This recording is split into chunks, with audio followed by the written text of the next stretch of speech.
Hello. तो आज start करते हैं हम ऑप्टिक्स फॉर लेवल असिस्टेंट।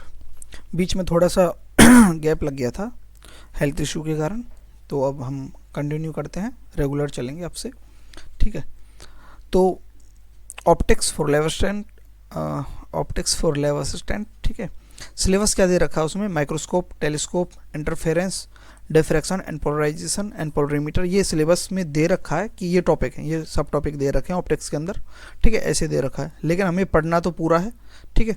तो ऑप्टिक्स जो है क्या है? स्टडी ऑफ लाइट, उसे हम ऑप्टिक्स बोलते हैं। ऑप्टिक्स की दो ब्रांच हैं, एक रे ऑप्टिक्स है एंड एक वेव ऑप्टिक्स है। रे ऑप्टिक्स को हम ज्योमेट्रिकल ऑप्टिक्स भी बोलते हैं। ठीक है।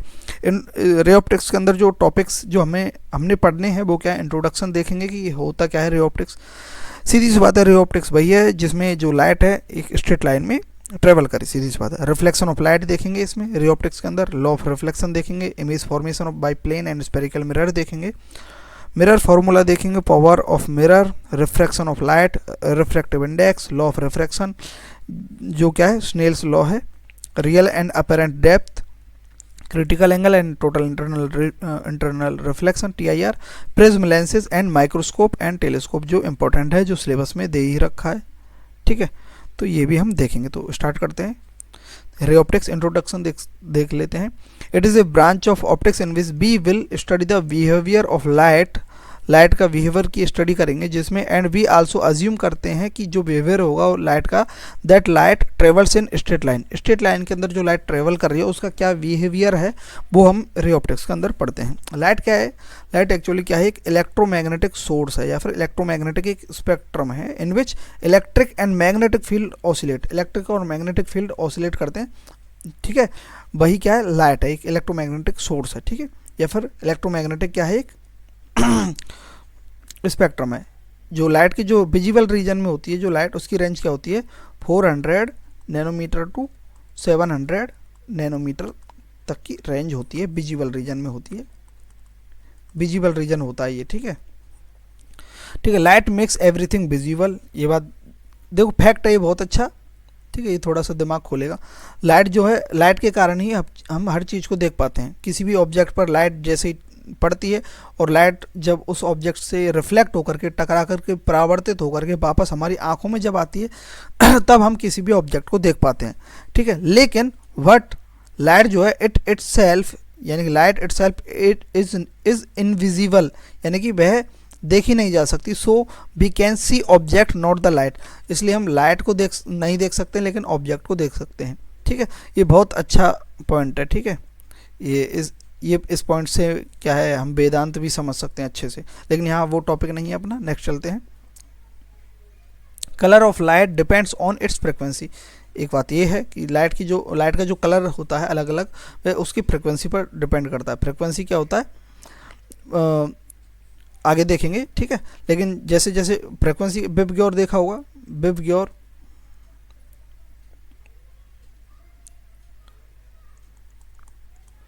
ठीक है। तो इधर से जाएंगे तो हम क्या है, फ्रिक्वेंसी क्या है इसकी कम होगी। ठीक है। और वेवलेंथ क्या है? बढ़ेगी। ठीक है। इधर की साइड जाने पर। ठीक है। तो फ्रिक्वेंसी सबसे कम किसकी होती है? रेड की। तो जो है फ्रिक्वेंसी अगर चेंज होगी तो लाइट का कलर भी चेंज होगा। ठीक है। ये आगे हम पढ़ेंगे वैसे। ठीक है। टॉपिक पॉइंट्स देखते हैं। स्पीड ऑफ लाइट जो होती है वह क्या होती है? इन वैक्यूम इज 3 × 10⁸ मीटर पर second. It depends upon the wavelength and medium. जो लाइट की स्पीड है वेवलेंथ एंड मीडियम पर डिपेंड करती है। ठीक है। तो स्पीड ऑफ लाइट क्या होती है? C is equal to C क्या है? Speed of light in vacuum और एयर। ठीक है। इज इक्वल टू लैम्डा क्या है? वेवलेंथ है, वेवलेंथ, और इनटू F क्या है? फ्रिक्वेंसी है। ठीक है। Wavelength and frequency. ठीक है। ये है। और C जो स्पीड ऑफ लाइट है वह इज इक्वल टू है 1/√μ0 × ε0। ये μ0 क्या है? ये क्या है? Permittivity of free space, permittivity of free space है,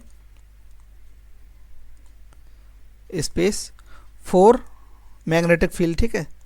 और ये ε0 क्या है? परमिटिविटी ऑफ फ्री स्पेसेस है फॉर इलेक्ट्रिक फील्ड। ठीक है। ये बात है ना, इलेक्ट्रोमैग्नेटिक स्पेक्ट्रम ही तो है, इलेक्ट्रोमैग्नेटिक सोर्स ही तो है लाइट। ठीक है, नेक्स्ट चलते हैं। Frequency of light is independent of medium but wavelength of light depends on medium. जो लाइट की जो वेवलेंथ है वह मीडियम पर डिपेंड करती है, ये बात ध्यान रखनी है, ये पॉइंट है। ठीक है, लेकिन जो फ्रीक्वेंसी है वह वेवलेंथ, जो फ्रीक्वेंसी जो है मीडियम पर डिपेंड नहीं करती, लेकिन वेवलेंथ जो है मीडियम पर डिपेंड करती है। ठीक है, जैसे कोई ऑब्जेक्ट है वह कैसा है, रेड कलर का है, तो इसका मतलब क्या है, हमें कोई भी, जैसे मान लेते हैं ये रेड कलर दिख रहा है, ये क्यों दिख रहा है, क्योंकि इट मीन्स इट एब्जॉर्ब, ये रेड कलर है तो ये जो रेड कलर है ये क्या कर रहा है, एब्जॉर्ब कर रहा है all colour except red. Red को ये क्या है, रेड कलर जो है ये कोई ऑब्जेक्ट मान लेते हैं, ये रेड कलर का है, तो ये रेड कलर का ऑब्जेक्ट जो है ये सारे कलर्स को एब्जॉर्ब कर रहा है, परंतु रेड कलर को क्या है, रिफ्लेक्ट कर रहा है, इमिट कर रहा है। ठीक है, एब्जॉर्ब नहीं कर रहा है। अगर कोई ऑब्जेक्ट क्या है ब्लैक है तो ये सारे के सारे कलर्स को क्या है, एब्जॉर्ब कर रहा है, कोई भी कलर जो है ये रिफ्लेक्ट नहीं कर रहा है। ऑब्जेक्ट वाइट है तो ये इमिट कर रहा है या फिर रिफ्लेक्ट कर रहा है और ऑल कलर्स और not absorb any colour. White colour जो है किसी भी कलर को एब्जॉर्ब नहीं करता है। ठीक है, यानी कि जो वाइट कलर है उसके अंदर सारे कलर्स मौजूद होते हैं। ठीक है, अब देखते हैं कुछ टर्मिनोलॉजी है वो देख लेते हैं। सोर्स दो प्रकार के होते हैं, तो ल्यूमिनियस सोर्स होते हैं और दूसरे होते हैं नॉन ल्यूमिनियस सोर्स। ल्यूमिनियस मतलब जो खुद से ही जो है लाइट जो है प्रोड्यूस करते हैं खुद से। ठीक है, उन्हें ल्यूमिनियस सोर्स बोलते हैं, जैसे स्टार्स या फिर सन हो गए। सन भी एक प्रकार का क्या है, स्टार ही है। ठीक है, जैसे सन हम देखते हैं खुद से एनर्जी लाइट जो है प्रोड्यूस करता है। बल्ब हो गया हम जलाते हैं तो वह खुद से ही क्या है लाइट को प्रोड्यूस करता है। कैंडल हो गए हमने जलाते हैं, या फिर फायर अग्नि वगैरह कुछ भी हो गई, तो ये लुमिनियस सोर्सेज हैं। ठीक है, नॉन लुमिनियस सोर्स कौन से होते हैं, वे सोर्स जो क्या है लुमिनियस सोर्स की हेल्प से जो है लाइट को ट्रांसफ़र करते हैं, या फिर लाइट को ट्रांसफ़र ही करते हैं, प्रोड्यूस तो करेंगे नहीं। जैसे मून हो गया, मून क्यों चमकता है रात को, सन की लाइट जब मून पर पड़ती है तो ये इसे रिफ्लेक्ट कर देता है। ठीक है, जैसे देखो ये मून है, ये अर्थ है और इधर की साइड सन होता है, तो जैसे इधर वाले जो यहाँ इस हिस्से में रह रहे हैं लोग, उनके लिए तो ये रात है, और इधर के हिस्से वालों के लिए क्यों ये सन है, इधर ये सन है तो इधर वाले के लिए दिन है। लेकिन ये जो सन है इधर इस पर रिफ्लेक्ट करता है लाइट को, और लाइट इस मून पर पड़ती है तो रिफ्लेक्ट होकर के इधर इन वाले लोगों को ये पड़ती है, तब इन्हें क्या है, ये मून क्या है, ऐसा लगता है कि ये शीतल शीतल लाइट ट्रांसफ़र कर, या ह्यूमन हो गया, या फिर कोई भी जो भी आप ऑब्जेक्ट्स देख रहे हैं वो सारे नॉन लुमिनियस सोर्सेज हैं, क्योंकि उनमें क्या है लाइट जो है टकरा करके हमारी आंखों में आ रही है, तब जा करके हम उन ऑब्जेक्ट्स को देख सकते हैं। ठीक है, बीम क्या होती है, बीम क्या है, collection of ray of light is called beam. ठीक है, जैसे ये बहुत सारी रेज हैं लाइट की, वो ये बीम है एक प्रकार से, क्योंकि सारी जो है रेज जो कलेक्ट हो जाती हैं उसे ही बीम बोलते हैं। बीम कन्वर्जिंग भी हो सकते हैं, अगर सारी बीम इस प्रकार से आ रही हैं, कन्वर्ज हो रही हैं तो कन्वर्जिंग बीम हो रही है, और एक किसी सोर्स से क्या है बीम जो है निकल कर दूर दूर जा रही हैं ऐसे, तो वो क्या है डाइवर्जिंग बीम भी हो सकती हैं। ठीक है, ऑब्जेक्ट क्या होता है, इंटरेक्शन इंटरसेक्शन ऑफ इंसिडेंट रे। ठीक है, और इमेज क्या, इंटरसेक्शन ऑफ रिफ्लेक्टेड और रिफ्रैक्टेड रे।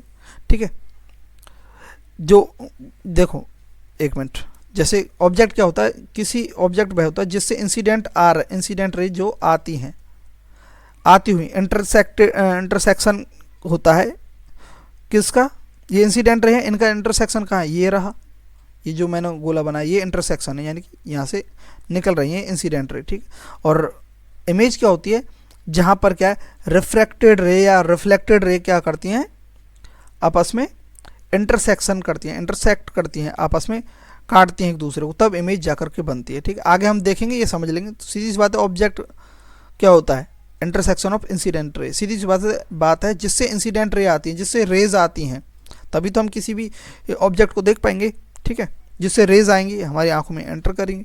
इमेज क्या होगी, जो देखो इमेज क्या होगी, इमेज वह होगी जो जो रिफ्लेक्टेड रे हैं किसी मिरर से या फिर किसी लेंस से रिफ्रैक्ट होकर के या फिर किसी मिरर से रिफ्लेक्ट होकर के रेज जो हैं जहाँ पर इंटरसेक्ट करती हैं, ठीक है, तो इमेज का फॉर्मेशन होता है, तो उसे बोलते हैं इंटरसेक्शन ऑफ रिफ्लेक्टेड या रिफ्रैक्टेड रे, तब इमेज का फॉर्मेशन होता है। अब ये समझ में भी नहीं आया होगा तो कोई दिक्कत नहीं, जब हम आगे करेंगे ना तो ये आपको समझ में आएगी टर्म के इंटरसेक्शन ऑफ इंसिडेंट रे मीन्स क्या है, उसका मतलब ऑब्जेक्ट क्यों है, ठीक है।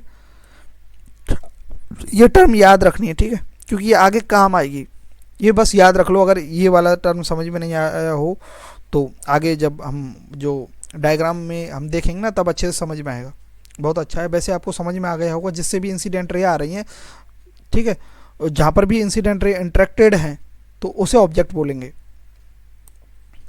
रिफ्लेक्शन ऑफ लाइट आते हैं अब, ठीक है, reflection of light, when light rays strike the boundary of two media such as air या glass, air and glass, a part of light bounce back into the same medium, this phenomenon is known as reflection of light। यानी कि सीधी सी बात है, reflection of light क्या होता है कि कोई भी जो है लाइट जो है, जैसे ये कोई भी बॉटल है या फिर कोई ग्लास है, ठीक है, या फिर कोई ये मिरर है, ठीक है, तो कोई, और ये क्या एयर है, ठीक है, और ये तो है ही क्या मिरर है जो कि इसका होता है ग्लास का बना होता है, ठीक है, और ये रिफ्लेक्टिंग सरफेस है। तो इसका मतलब क्या, कोई भी रेज आई, लाइट रे बेड टकराई और टकरा करके सेम मीडियम में, एयर से आई और एयर में ही टकरा करके वापस चले गई सेम मीडियम में, उस मीडियम को क्रॉस नहीं किया तो ये क्या है, रिफ्लेक्शन ऑफ लाइट हो गया है, ठीक है। जैसे हमारी कोई बॉटल रखी हुई है तो उसे लाइट रेज टकरा करके हमारी आंखों में एंटर कर रही है तो ये क्या है, रिफ्लेक्शन हो गया। हम कुछ भी चीज़ देख रहे हैं, बुक्स देख रहे हैं, तो वो क्या है,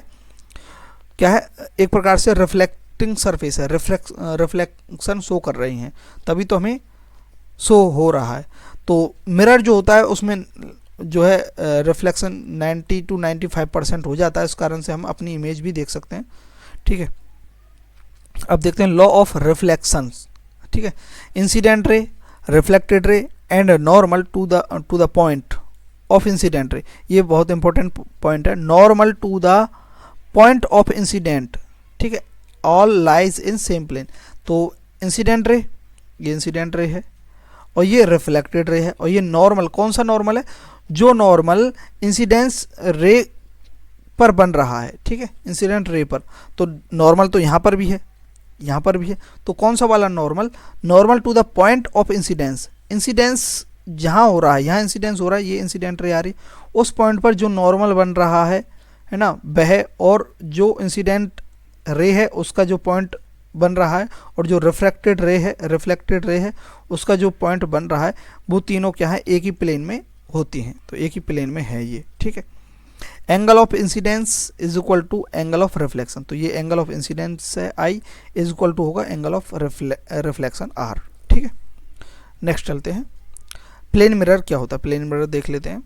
it has a perfectly plane reflecting surface, plane mirror की जो सरफेस होती है परफेक्टली रिफ्लेक्टिंग सरफेस होती है। Image form is laterally inverted, जो इमेज फॉर्म होती है प्लेन मिरर के अंदर लेटरली इन्वर्टेड होती है, यानी कि लेफ्ट का राइट दिखेगा, राइट का लेफ्ट दिखेगा हमें सामने, जो हमारा जो होगा ना लेफ्ट हैंड वह उसमें राइट हैंड दिखेगा। Size of image and object same रहेगा प्लेन मिरर के अंदर, ऑब्जेक्ट की डिस्टेंस इक्वल टू रहेगी इमेज की distance from mirror. Single plane mirror form virtual image of real object, virtual image बनाएगा रियल ऑब्जेक्ट की, ये बात ध्यान रखना है, ये इंपॉर्टेंट पॉइंट है। कैसे वर्चुअल इमेज का मतलब अंदर बनेगी इमेज मिरर के अंदर की साइड, ठीक है। रियल इमेज बनेगी ऑफ वर्चुअल ऑब्जेक्ट, अगर ऑब्जेक्ट वर्चुअल है तब रियल इमेज बनेगी। तो वर्चुअल ऑब्जेक्ट और उनसे मतलब क्या है, देखो यहाँ हमने बताया है, अभी देखते हैं। तो देखो जैसे कि लेटरली इन्वर्टेड का मतलब क्या है कि देखो ये बन रहा है, एक तो ऑब्जेक्ट जितनी डिस्टेंस पर है, डी डिस्टेंस पर ऑब्जेक्ट है, तो उतनी ही डिस्टेंस पर क्या है, मिरर है, इमेज है। देखो डी डिस्टेंस पर क्या है, ऑब्जेक्ट है, ये उतनी ही डिस्टेंस पर, डी डिस्टेंस पर क्या है, इमेज है, ठीक है। इमेज ऑब्जेक्ट की डिस्टेंस को हम यू से डिनोट करते हैं और इमेज की डिस्टेंस को हम बी से डिनोट करते हैं, ठीक है। ये प्लेन मिरर है। To see full image of h height of observer needs h/2 height of plane mirror. कोई भी ऑब्जर्वर है उसकी जो है हमें पूरी हाइट देखनी है, तो हमें h/2 हाइट का मिरर चाहिए, प्लेन मिरर मिनिमम, ठीक है। देखो वर्चुअल इमेज कब बनेगी, जैसे ये कोई ऑब्जेक्ट है, रियल ऑब्जेक्ट है, ठीक है, तो रियल ऑब्जेक्ट से क्या रेज आई इस प्रकार से, ये रेज आ रही हैं, ये ऑब्जेक्ट है, ये ऑब्जेक्ट से रे आ रही हैं, तो रे आएंगी, फिर यहाँ से रिफ्लेक्ट होंगी, तो रिफ्लेक्ट होंगी, ये नॉर्मल बनेगा यहाँ पर, ये रिफ्लेक्ट होकर के जाएंगी और ये यहाँ पर रिफ्लेक्ट होकर के जाएंगे। तो ये जो रिफ्लेक्टेड रे हैं इनको अगर हम पीछे और आकर के मिलाएंगे तो ये जिस पॉइंट पर मिलेगी वहाँ पर इमेज बनेगी। तो जो इमेज बनेगी वह क्या बनेगी, वर्चुअल इमेज बनेगी, ठीक है। ऐसा लगेगा कि यहाँ इमेज है, उससे ये रेज इस प्रकार से निकल कर आ रही हैं, ये इस प्रकार से निकल कर आ रही हैं, ठीक है, ऐसा लगेगा। तो ये क्या है, वर्चुअल इमेज बनी। अब ये क्या है, यहाँ पर रियल इमेज क्या है, ये थोड़ा केस थोड़ा सा कम आते हैं, ठीक है, लेकिन इसमें क्या है, जैसे कि ये रियल इमेज यहाँ बन रही है, इसका मतलब क्या है, ठीक है, ये कोई ऑब्जेक्ट यहाँ रखा हुआ है, तो ऐसा लगेगा ऑब्जेक्ट बहुत दूर है यहाँ, ठीक है, बहुत दूर है।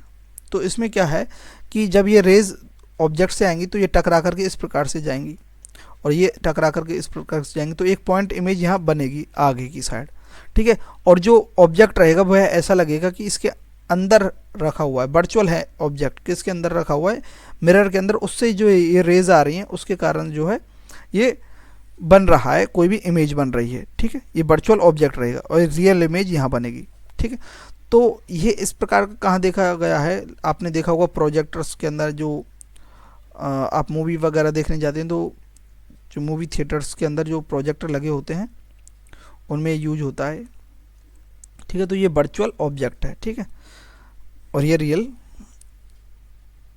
ऑब्जेक्ट है, यहाँ वर्चुअल ऑब्जेक्ट है, ये रियल ऑब्जेक्ट, ये वर्चुअल ऑब्जेक्ट और ये रियल इमेज है, समझे। नेक्स्ट चलते हैं, रोटेशन ऑफ मिरर। अगर मिरर को रोटेट कर देते हैं तो जो उनका रिफ्लेक्शन जो एंगल है वो कितना रोटेट होगा। If b rotate a mirror with angle theta then the reflected ray rotate by angle 2 theta in the same direction 2 theta से जो है रिफ्लेक्टेड रे जो है रोटेट हो जाएगी, ठीक है। अगर हम मिरर को रोटेट करते हैं थीटा एंगल से, कैसे, आगे मैंने बनाया हुआ है वो देखेंगे, अभी देखते हैं।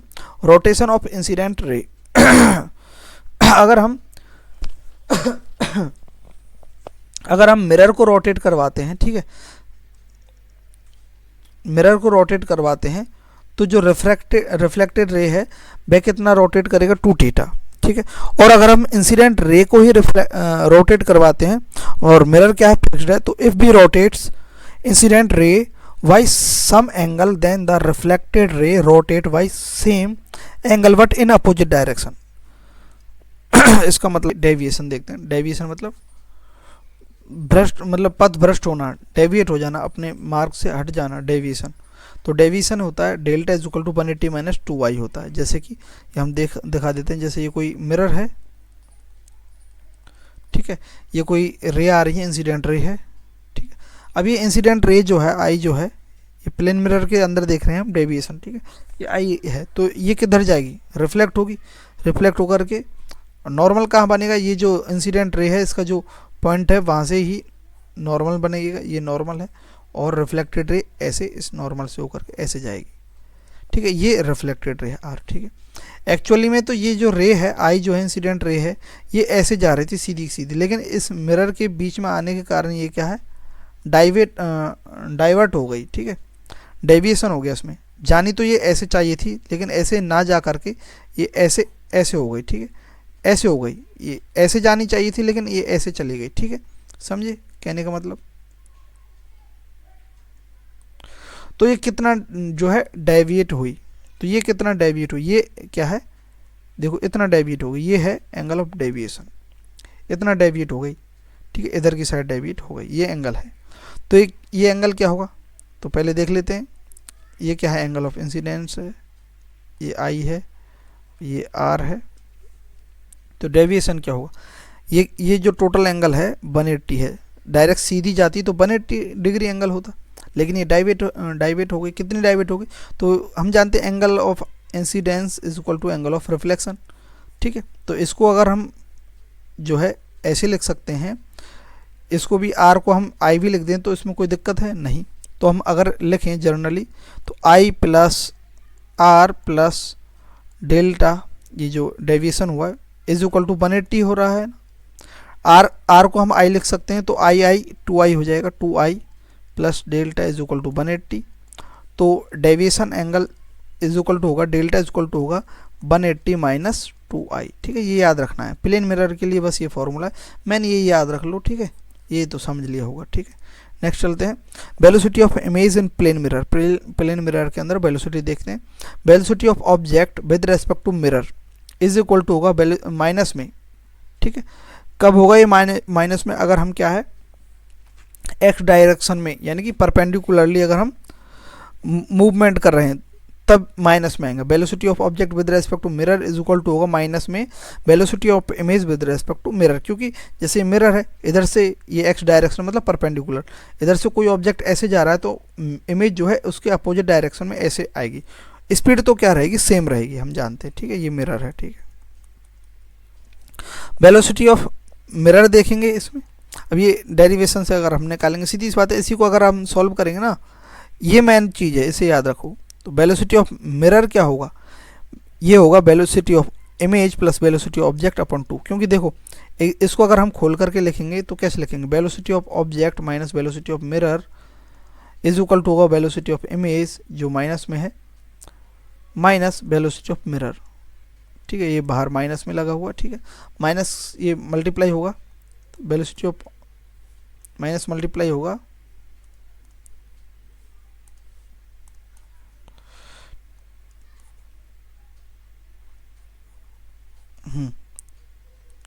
तो यहाँ velocity of object minus velocity of mirror is equal to minus velocity of image, ये माइनस माइनस प्लस हो जाएगा वेलोसिटी ऑफ मिरर। तो हमें वेलोसिटी ऑफ मिरर देखना है तो ये उधर जाएगी, तो 2 into velocity of mirror is equal to हो जाएगा, ये इधर जाएगी velocity of object plus velocity of image हो जाएगा, velocity of mirror is equal to हो जाएगा velocity of object plus velocity of image upon 2। ये फार्मूला निकल कर आ जाएगा, सीधी सी बात है, ये है। ठीक है, नोट क्या करना है, the velocity of mirror in by direction does not affect the velocity of image. Image की वेलोसिटी को अफेक्ट नहीं कर सकती, क्योंकि देखो अगर पैरेलली ये कोई मिरर है,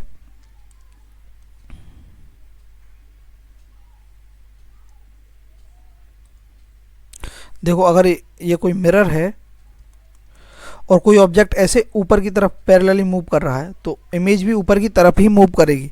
ठीक है, तो इसमें अपोजिट डायरेक्शन में तो होगी नहीं, वेलोसिटी तो सेम रहेगी लेकिन डायरेक्शन अपोजिट नहीं होगी, कोई भी चेंज नहीं होगा for object moving parallel to the mirror. ठीक है, नेक्स्ट देखते हैं, number of images form by 2 plane mirror. 2 plane mirror के जरिए कितनी नंबर ऑफ इमेजेज बनती है।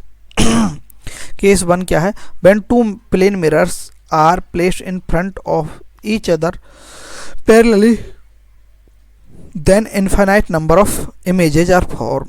ठीक है, तो अगर इस प्रकार से है तो इसमें इनफाइनाइट नंबर ऑफ जो है इमेजेज बनती है। जैसे कि मान लेते हैं यहाँ पर कोई ऑब्जेक्ट रखा हुआ है तो इसकी इमेज कहाँ बनेगी, ये किस डिस्टेंस पर है, m2 से, मान लेते हैं d डिस्टेंस पर, तो इमेज d डिस्टेंस पर ही, यहाँ d डिस्टेंस पर ही इमेज बनेगी।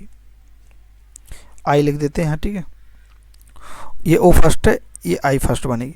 अब देखो ये वाला जो मिरर है m1 उसके लिए इमेज की डिस्टेंस मान लेते हैं ये x है, तो यहाँ पर ऑब्जेक्ट की डिस्टेंस x है, तो इमेज यहाँ पर x डिस्टेंस पर ही बनेगी। लेकिन अब ये m1 वाला जो मिरर है उसके लिए क्या है, उसके लिए जो i1 है, ये i1 है, फर्स्ट इमेज बनी, वो क्या होगी, इसके लिए ऑब्जेक्ट होगी। तो वह कितनी दूरी पर होगा, ये d प्लस डी, तो वह कितनी दूरी पर है इस मिरर से, ये टोटल लेंथ इनके बीच की दूरी x प्लस डी प्लस और कितनी दूर हो गई plus D x plus 2d distance हो गई इसके लिए।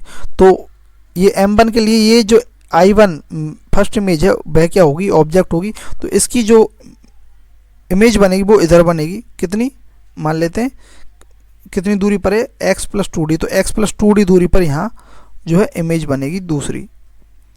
इस ये जो इमेज फर्स्ट है वह ऑब्जेक्ट है मिरर 1 के लिए। ऐसे ही फिर ये जो है आई इमेज जो बना है ये इसके लिए m2 के लिए जो है ऑब्जेक्ट है वो इधर बनेगा, और ये जो I1 जो है M1 में जो बनी है वह M2 के लिए इधर ऑब्जेक्ट है, तो इधर इमेज बनेगा। ऐसे आपस में इमेज बनती जाएंगी और बहुत सारी इमेजेज बन जाएगी। ठीक है, तो आपको ये बात याद रखनी है।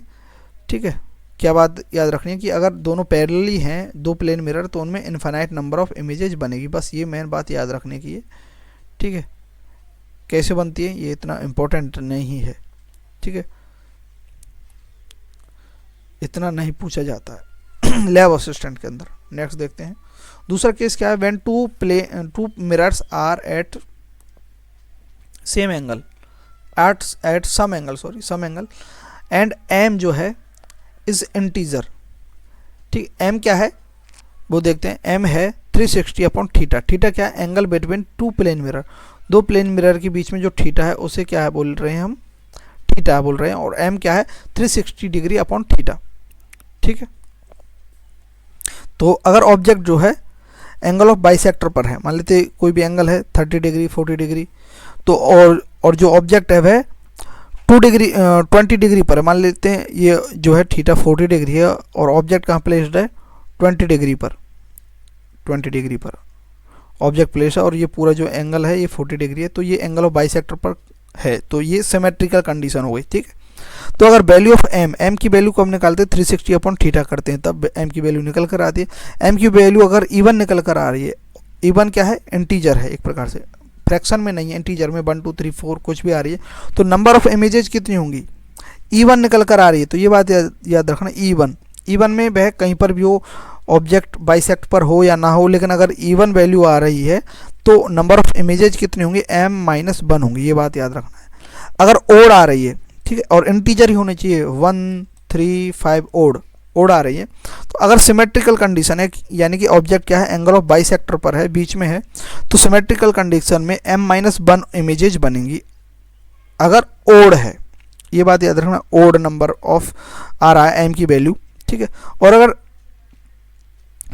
ओड आ रहा है और सिमेट्रिकल है, सिमेट्रिकल है यानी कि एंगल ऑफ बाइसेक्टर पर, तो m-1, और एसिमेट्रिकल है यानी कहीं पर भी है और ओड आ रहा है तो m ही होगा। नंबर ऑफ इमेज कितनी बनेंगी? m, जो वैल्यू आ रही है 360 अपॉन थीटा उतनी ही इमेजेज बनेंगी। नेक्स्ट केस क्या है? When the plane mirror at some angle, ठीक है, and m is not integer, यानी m जो है फ्रैक्शनल है, पॉइंट में आ रहा है, then use criss cross method. Criss cross method क्या है? जैसे कि मान लेते ये है 180 डिग्री एग्जैक्ट आ जाता है, नॉट काउंट एज इमेज। ये बात याद रखनी, इमेज की तरह काउंट नहीं करना है। जैसे कि मान लेते हैं यहाँ इनके बीच में जो है एंगल कितना है, दो मिरर के बीच में 70 डिग्री है। ठीक है, 70 डिग्री है, तो पहले m की वैल्यू निकालेंगे 360 अपॉन थीटा। 360 अपॉन थीटा कितना? 70 डिग्री। तो अगर हम इसकी वैल्यू निकालेंगे तो पॉइंट में आएगी, कितनी आएगी? 7 पंजे 35, बचा 1, 7 1 7, बचे 3, 5.14 कुछ ऐसी वैल्यू आएगी जो कि इंटीजर में नहीं है। ठीक है, फ्रैक्शन में या फिर पॉइंट में। ठीक है, तो कैसे करेंगे उसको? तो इस ये जो ऑब्जेक्ट है वह कहाँ पर रखा हुआ? 30 डिग्री पर रखा हुआ है या 30 डिग्री पर रखा हुआ है, तो उसके दो बाइसेक्ट बन गए एंगल के। ठीक है, एक 40 डिग्री वाला और 30 डिग्री वाला, तो एक साइड लिखेंगे हम 40 डिग्री, एक साइड लिखेंगे 30 डिग्री, और ना, और बीच में लिखेंगे 70 डिग्री, क्यों इन दोनों का जो एडिशन जो है 70 डिग्री है टोटल एंगल। तो 40 प्लस 70 डिग्री क्या होगा? 110। तो एक इमेज बनेगी 110 पर, तो एक इमेज तो 40 पर बनेगी, एक 30 पर बनेगी। 1 इमेज, 2 इमेज, तीसरी इमेज कहाँ बनेगी? 40 प्लस 70 कितना होगा? 110 डिग्री, 110 डिग्री पर बनेगी थर्ड इमेज। 70 प्लस 30 100 हो गया, 100 पर बनेगी फोर्थ इमेज। 100 प्लस 70 ऐसे ऐड करते जाएंगे इस प्रकार से, तो 170 बनेगी फिफ्थ इमेज। ठीक है ना, 110 प्लस 70 इज इक्वल टू 180। 180 पर नहीं बनेगी, क्योंकि 180 अगर एग्जैक्ट वैल्यू आ जाती है तो वहाँ पर इमेज फॉर्म नहीं होती। 5 इमेज बनेगी अगर इस प्रकार की कंडीशन आ जाती है, तो यहाँ क्रिस क्रॉस जो है रूल लगाएंगे। आगे हम स्पेरिकल मिरर पढ़ेंगे, ठीक है, नेक्स्ट वीडियो में। तो आज के लिए इतना ही। थोड़ा फास्ट किया है, थोड़ा मेरी तबीयत भी ऐसी थी तो थोड़ा मिस्टेक हो गया होगा आज थोड़ा, तो उसके लिए सॉरी। Thank you.